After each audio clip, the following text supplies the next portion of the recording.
Hey everybody, I'm Nathaniel Dodson from tutvid.com, and today we're going to talk about 5 different ways to change the color of just about anything in Photoshop. We'll talk about a few different techniques, stuff that will allow you to match an exact color. If somebody hands you a swatch and says, hey, change the color of that wall to this color, or change the color of that car to this color, you'll be able to do that. We'll also, among all of the techniques, we'll look at ways to change the color of an object that has no color, something that's white or black, and even take a colored object and make it maybe black, right? So like a nice shiny black. If we take a colored car, we can convert it to a color like that. We'll try to cover all of that. I have most of it here in my notes. We'll try to cover all of that and a bit more right now. And if you do enjoy this tutorial too, make sure you hit the subscribe button so you follow along with the channel and never miss any new Photoshop or photography or just graphic design related tutorials in the future. I think you'll really like it. Without further ado, let's jump into Photoshop and check this good thing out. All right, so the first technique is actually fairly simple. Now, I have created selections already. You will need to create selections in your own image depending on what it is, but I figured since we're just talking about changing color, why get into all the selection nonsense here? I have a whole tutorial about how to select anything in Photoshop. All right, so I'll go select, and I'm going to choose load selection. And here for this image, I'm going to choose the red dress channel, which, as you would imagine, is going to load her red dress. And it's still, honestly, it's not even that great of a selection, but it was quick and it was easy. And what we're going to do is use the HueSaturation adjustment layer, and it's this adjustment layer right here up in our adjustments panel. It can also be found here under Layer, New Adjustment Layer, HueSaturation.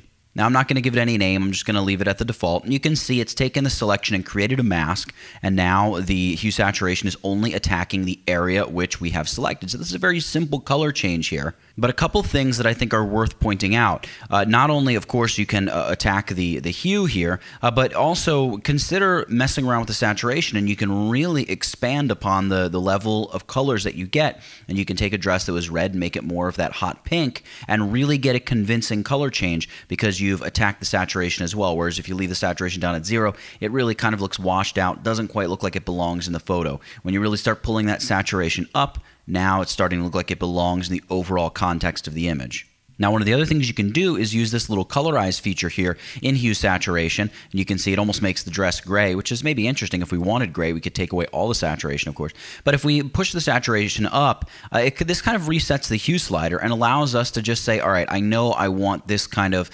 blue, but, favoring the lighter blue, and maybe I want to infuse more lightness, or maybe that doesn't look good at all, and I need it to be a little bit darker. I can do that, and then I realize I need to back off some of the saturation, and we change the color of the dress. Now, a big advantage to using your adjustment layers is you can come up here, click on the word opacity, and just drag and just adjust and say, you know what, I'm going to blend this in a little bit, maybe make it a little bit more like a purplish dress. And there's before, there's after. So you can very quickly go in and make a color change very easily with a HueSaturation layer that is masked to the object. That's kind of a more simple, obvious technique. Let's move along to another technique here. If you're enjoying what you're seeing so far in this video, well, consider picking up a copy of my Photoshop course. It's like 7 hours of all kinds of stuff about how to retouch all kinds of different images in Photoshop. It's really going to up your Photoshop game and I think help you out a bit. There's a link that'll appear up in the top corner of the video there. And there's also a link down in the bio to this video. You can check it out. And if you pick up a copy, well, it helps support this channel. So thank you very much. Let's get back to this tutorial right now. Now, in this image, we have this car, and we want to change the color of the car. Maybe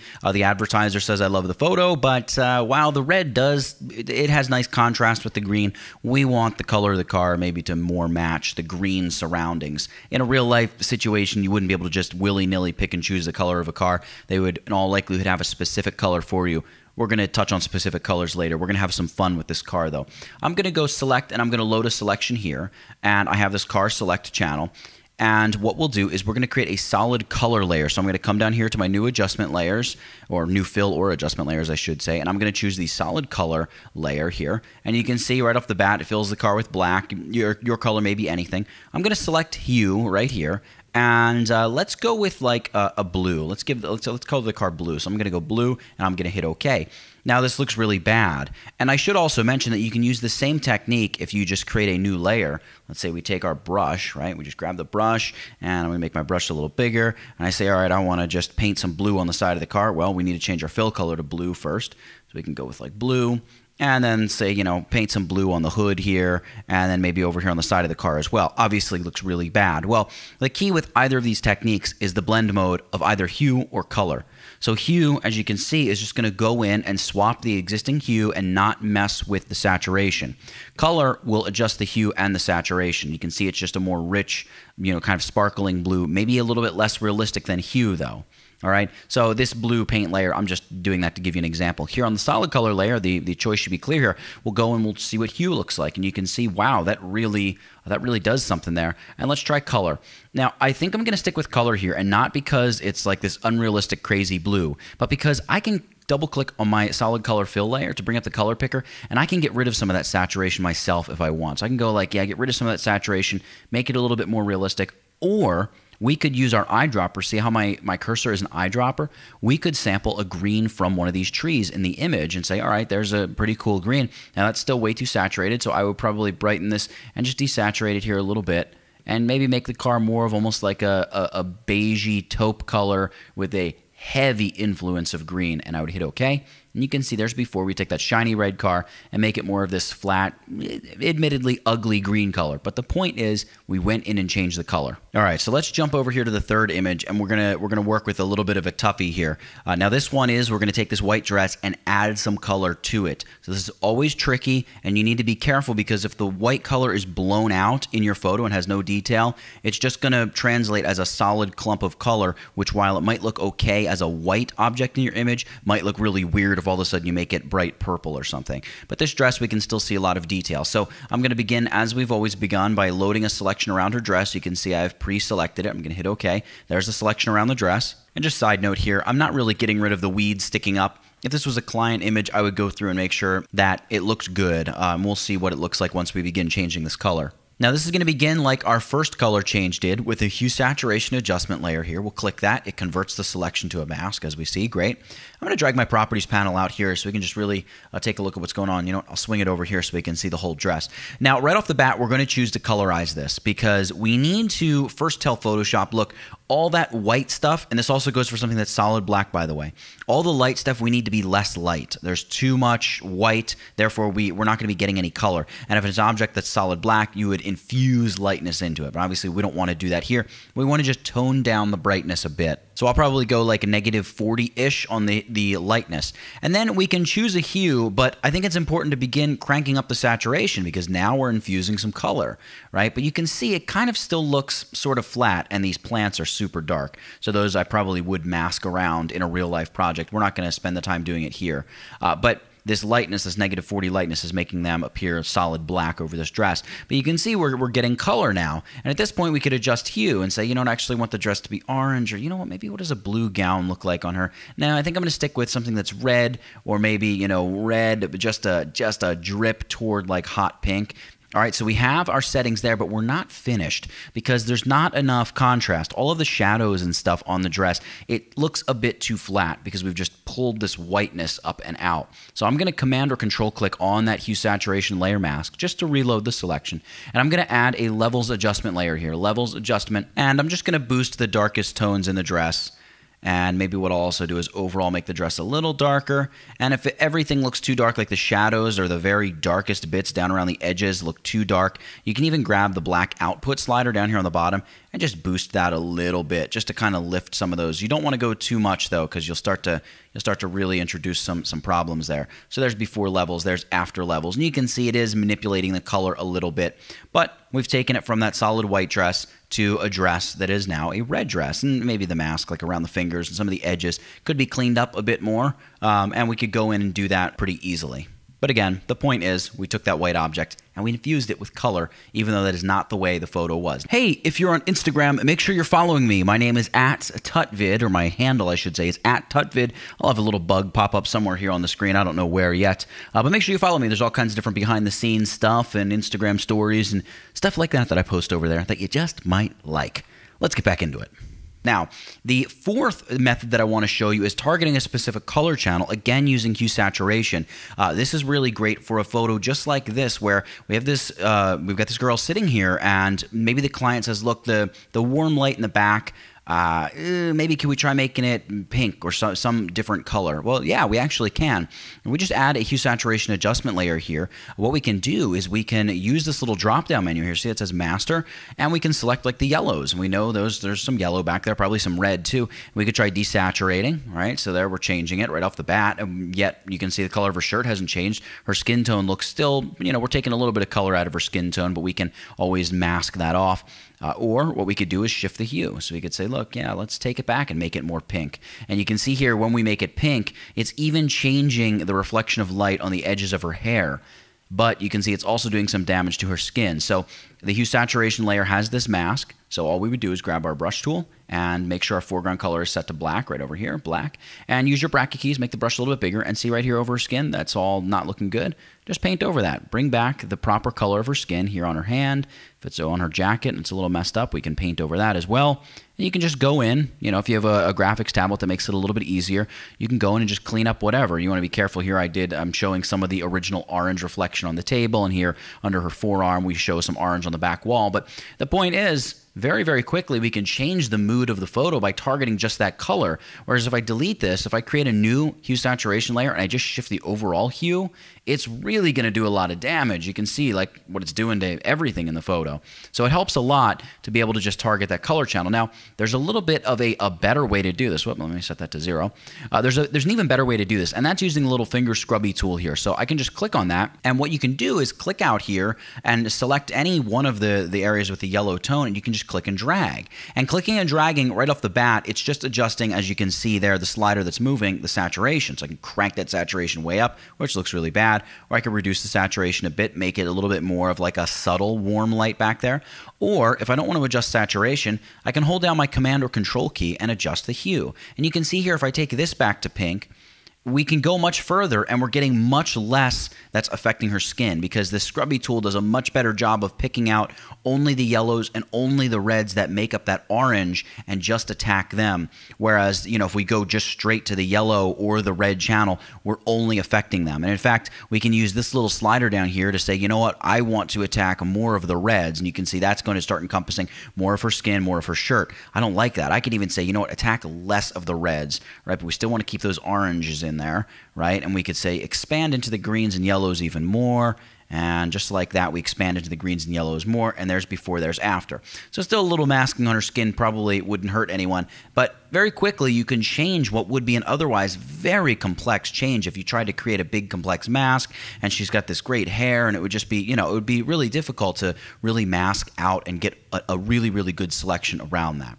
All right, let's move on to the 5th technique here. Now, this is going to be changing the color of an object to a specific color. So let's set the scene here. We're working with an interior designer, and they have this chair, and they have a few color swatches from the client, and they want us to change this chair to a specific color. So let's create that color first. I'm going to create a new layer here, and let's just grab any marquee tool, and I'm going to drag out a selection up here in the top corner.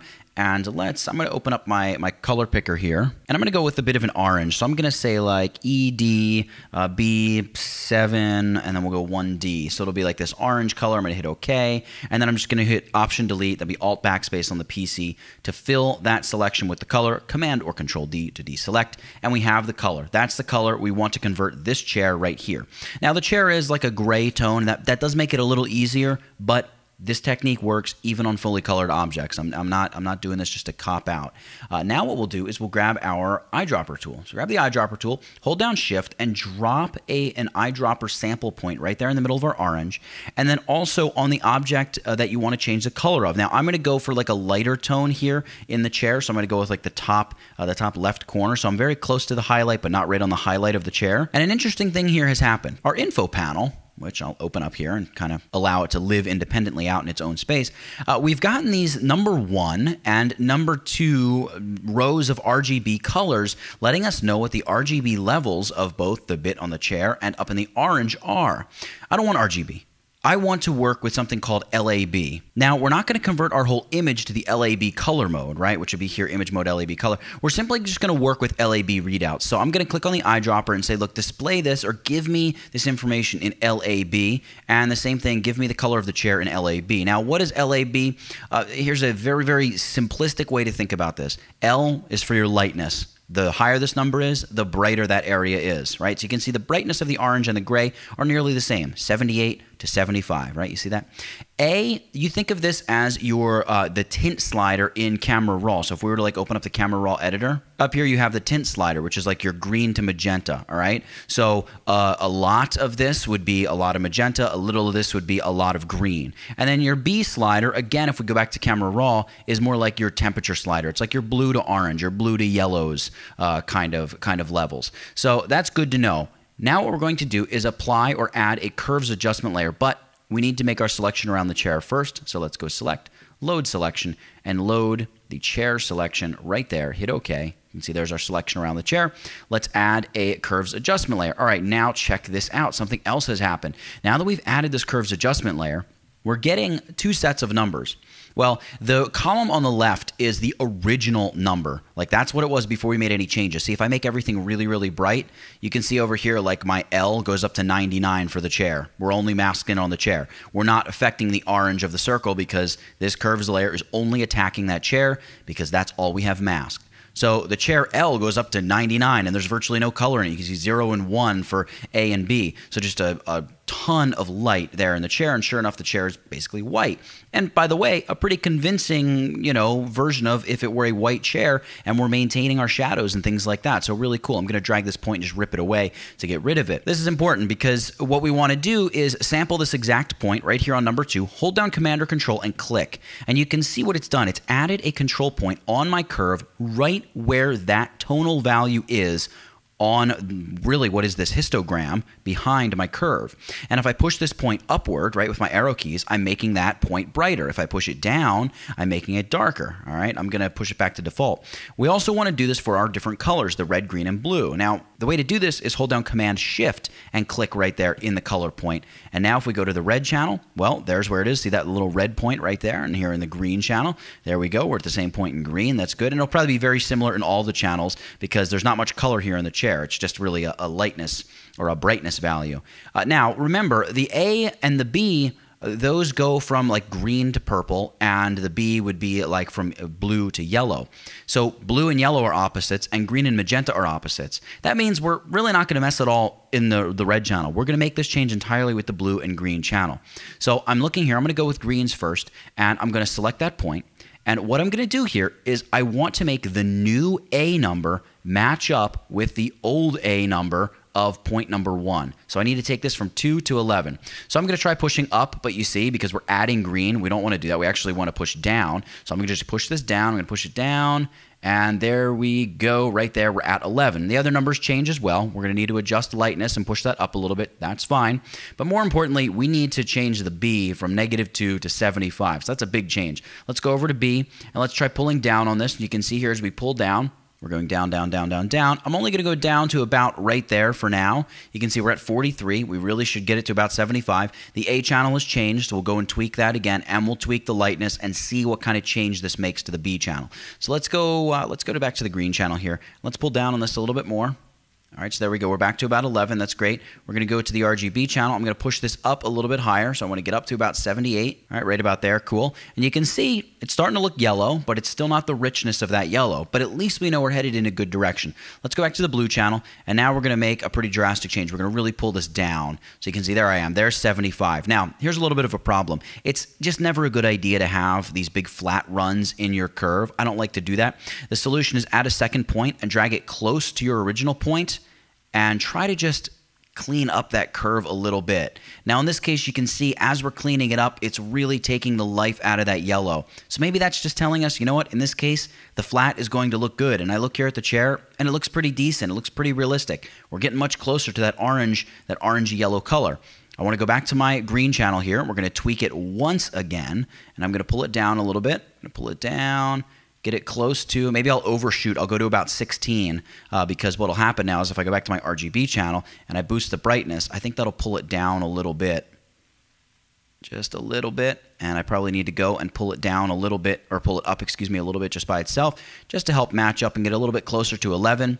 And you really want to get the colors kind of as close as you can. That's pretty good. 78 against 78, 11 against 11, and 74 against 75. So the color is super duper close. Now, obviously, it's not that exact flat orange color because it has to account for both highlights and shadows in the chair. But the overall material color is that orange color. If I take that orange and I move it over here, we can see that certainly here in the highlights, which is where we sampled from, we have that exact orange color. And as it enters the shadows, as you would expect an object to do, it gets darker, right? We got this medium gray here in the highlights, but it's pitch black when you get into the depths of the shadows. So that's the way those colors work. But at least we can take a color from a client and say, yeah, I can match that color. And there's before, there's after. So we can take a gray object, really any colored object, and using these LAB readouts, we can match an exact color if need be from a client. So that's it. That's 5 different techniques for changing the color of literally anything in Photoshop. You can colorize skin. You can colorize hair, cars, objects, animals, the sky, the grass, interior design stuff, curtains, walls, furniture. Anything that you darn well please, you can do using one of these 5 techniques. So for creating and changing the color of just about anything, or no, not just about anything, of anything in Photoshop, that's it. Get it? Got it? Good. Nathaniel Dodson, tutvid.com. I'll catch you in the next one. And before you go, make sure you subscribe to my channel for more great tutorials every day. Also, buy my course. It helps us do what we do, and this channel is supported by viewers just like you. You can also just click the thumbnail and watch another video from this channel. See you next time, guys.